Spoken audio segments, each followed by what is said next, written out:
everyone, myself Bhautik Trivedi, working as an assistant professor in IT ICT department of LJ Institute of Engineering and Technology. In today's session, I will explain you the concept of malicious software in a system and network security. So which kind of malicious software that's a part of this? So let's start with this. So first of all, the most important thing whenever you talk about the malicious software, so that is virus. The first one, computer virus, that is a one kind of malicious software. So whenever you talk about the computer virus, so have a lot of publicity. So this is a one kind of family of the malicious software. So virus supported one family for the malicious software. So must remember one thing. So virus generally figure in a news reports or fiction or movies. So getting more attention than deserve. So for this, the most important diagram for the malicious software. So first one, whenever you talk about the malicious program, so that is generally divided into two parts. One that needed the host program, and second one that is independent of that. So whenever you talk about the needed the host program, so that is generally divided into four parts. First one, must remember the name, each and every name, that's the technical word. First one, that is the trapdoor or backdoor. Second one, that is the logic bomb. Third one, that is Trojan horse. Fourth one, that is known as a virus. Then after the talk about the, whenever you talk about the independent, so independent supported two. One that is known as a worm, and second one that is known as a zombie. Each and every word, that's the technical word.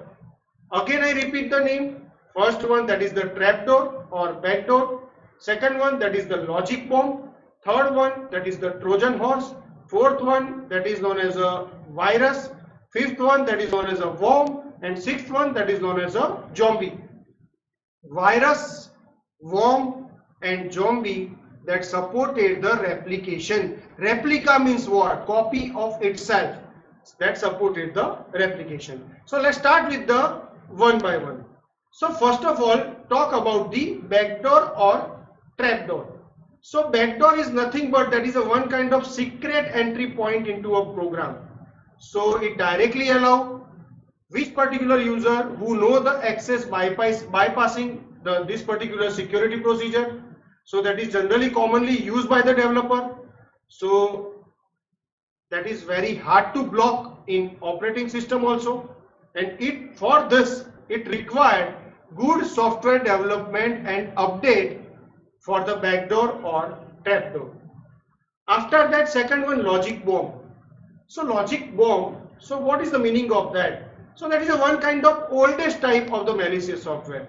So in this logic bomb concept, whatever the code embedded in legitimated program, this particular logic bomb activated when specially particular condition met. Which kind of condition? Example for that, either presence or absence of some file. Second one, particular date or time. Third one, particular user. So in this kind of scenario, this particular logic bomb is activated, and this particular logic bomb is triggered, typically damage the system. So it directly modify or delete the file, it modify or delete the disk, it directly hold the machine. So this kind of procedure generally apply with the concept of the logic bomb. So first of all, talk about the trapdoor or backdoor. Second one, talk about the logic bomb. Third one, Trojan horse. Trojan horse under the which category? So that is totally based on the virus part. So first one, program with hidden side effect, that is the most important thing. Program with hidden side effect means what? So this particular program, when run, it performs some additional task. Which kind of task performed by the Trojan horse? First one, it allows the attacker to indirectly gain access they do not have directly. Means it directly assign the access to an attacker.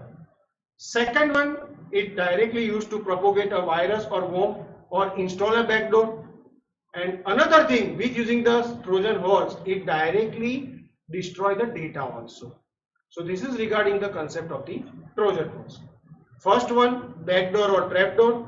Second one, that is the logic bomb. Third one, that is the Trojan horse. Next one, mobile code. So for the mobile code, using the concept of the program or using the concept of the script or using the concept of the macro that run unchanged. So here using the homogeneous or heterogeneous concept. So that is transmitted from the remote system to local system and then executed on a local system. This is regarding the concept of the mobile code. So with using this, that is often to inject virus, worm or Trojan horse. So that is the concept of the mobile code. After that, multiple threat malware. So what is the meaning of multiple threat malware here? So malware may operate in many ways. First one, that is the multi-party. Second one, that is known as a blended attack. Multi-party means what? So multi-party virus infect in multiple ways. So that is the multiple file types. And blended attack using the multiple method for the infection as well as the transmission. Again I repeat the concept of the blended attack. Blended attack using the multiple methods to infection or transmission. So for this, to maximize speed of contagion and severity. Another thing, that including the multiple types of malware, either using the one example for that is the Nimda, that using the worm, virus and mobile code for that, and can also use IM and P2P for the multiple threat malware. Then after we talk about the virus, the most important thing in a virus, that is the phases of the virus. So first one, virus means that is a piece of software that infect the program. How? That modifying them to include a copy of the virus. So first one, that is specific to the operating system as well as the hardware also. The different phases of the virus. The typical virus goes through the different phases. First one, that is known as a dormant. Second one, that is known as a propagation. Third one, that is known as a triggering. And fourth one, that is known as a execution. So these all are the phases of the virus. Again I repeat the phases of the virus. First one, that is the dormant. Second one, that is the propagation. Third one, that is the triggering. And fourth one, that is the execution. After that, what's the structure behind that? What's the structure of the virus? So whenever you talk about the structure of the virus, the component of that, first one, that is the infection mechanism. Infection mechanism that enable the replication or replica. Second one, that is known as a trigger. Trigger means firing a particular event that makes the payload activate. And third one, payload. Payload means what it does, malicious or engine. With using this you can directly identify. So for this, mainly three options for that. Either that is prepended or postpended or embedded.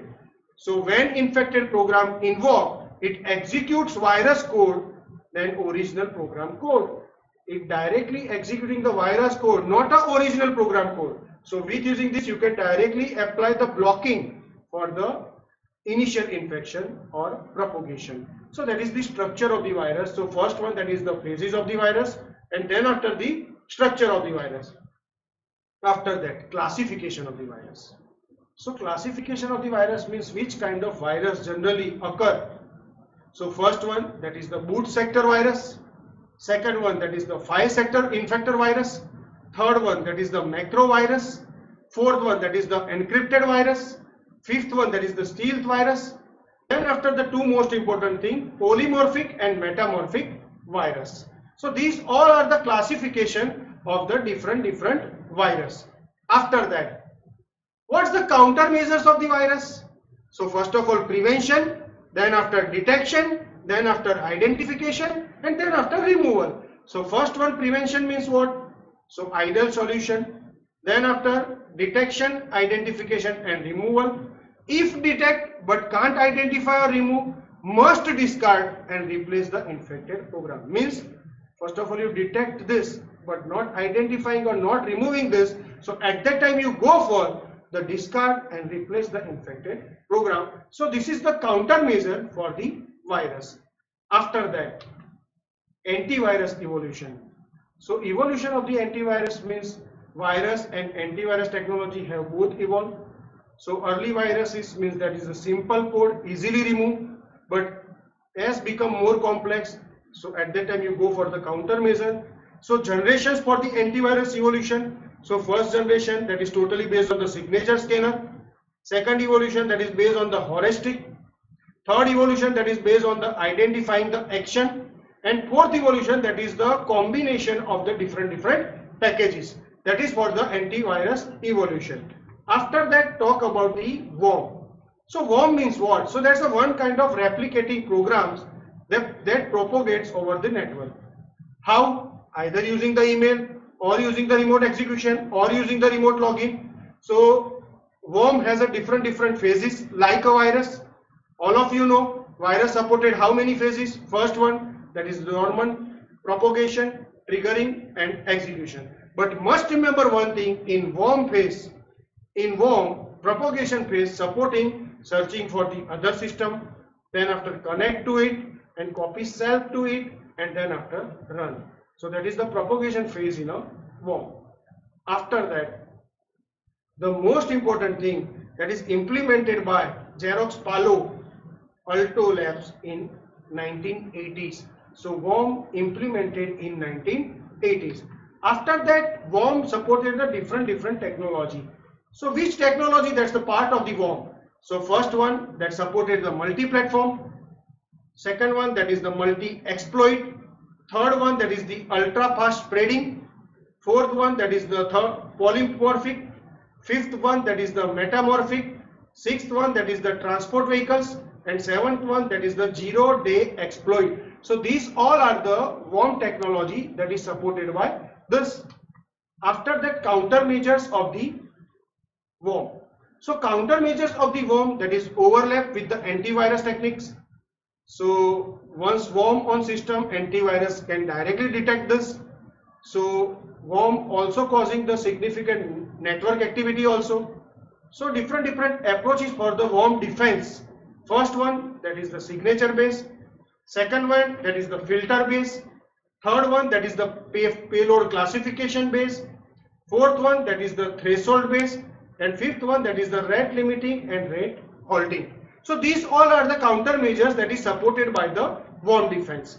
After that, the last topic for this particular session, that is the DDoS, that is known as a distributed denial of service attack. So why we use this? So that is generally used by the significant security threat. So with using this DDoS attack, it directly making the networking system unavailable. How?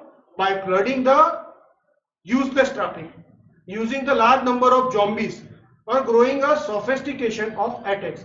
So either applying the flooding or using the large number of zombies, you can directly apply the distributed denial of service attacks. Here you just see, this is the diagram for the DDoS. So DDoS generally used for the synchronized packet, or using using the concept of ICMP message. In a first diagram, that is generally used for the synchronized packets. So here you just see distributed DDoS attack for the synchronized packet and DDoS for the ICMP message. So here that is the attack machine, and one that is the target server, target web server. In between you pass the different packets. Synchronized packet is directly passed to the internet to the target web service. So that's a one kind of attack for the synchronized packet. But whenever you talk about the concept of the ICMP packet, so attack machine directly transmitting to the different techniques using the concept of the replicas and all. So that is regarding the DDoS attack for the ICMP. So after that, how you apply the flooding in a DDoS. So here you just see flooding. So first diagram and second diagram. So here in a second diagram using the concept of the reflector, but in a first diagram not using the concept of the reflector. So attack machine, attacker to direct this. So this is the difference between the first flooding and second flooding. In second flooding using the concept of the reflector. After that, how to construct an attack network. So for this you can apply the concept of the zombies. So first of all, you can use the software to implement the DDoS attack. Then after applying the concept of the vulnerability, and after that applying the scanning strategy to find vulnerable system. So for this, using the concept of the random number, using the concept of the hit list, using the concept of the topological, or using the concept of the local subnet. So these all are the different technique, different scanning strategy to find the vulnerable system. What's the countermeasures of the DDoS? So must remember one thing, three broad lines of the defense. First one, attack prevention and preemption. So that is before. Second one, attack detection and filtering. That's the during part. And third one, attack source traceback and ident after. That is after part. So that is the huge range of attack possibilities is there. So you can directly involve the countermeasure for the DDoS. So that's all about the today's session. In this particular session, mainly three important points. First of all, start with one topic, that is the DDoS. Then after we talk about the different concept, must remember the concept of the tunnel mode, then after the transport mode. So that's all about the today's session. Thank you for watching.